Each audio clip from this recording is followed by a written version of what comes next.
Hammaga assalomu alaykum. Bugun sizlar bilan grichka qilamiz. 1 2 3 degunimgacha mana shu to'g'rilar degan umiddaman. 1 2 3. Qizlar mana to'g'ri bo'ldik. Endi buni sekin qovurishni boshlashim kerak edi, lekin bizda vaqt hali erta bo'lgani uchun hali qovurmayman.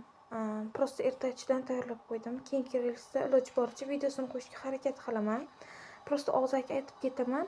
Birinchi go'sht qovuramiz qip-qizil qilib, piyozni, sabzi, kartoshka. Keyin tabga ko'ra ziravorlar solasizlar, tomat solasizlar. Ozgina o'sha o'zingizga kerakli miqdorda grichka solib, grichkani ham qaynatib pishirib olasizlar. Mana qizlar tayyor. Uje endi keyingi reelsda iloji boricha qo'yishga harakat qilaman. Qanaqa pishirishimni hatto og'zaki bo'lsa ham aytib ketdim sizlarga. Shunaqa.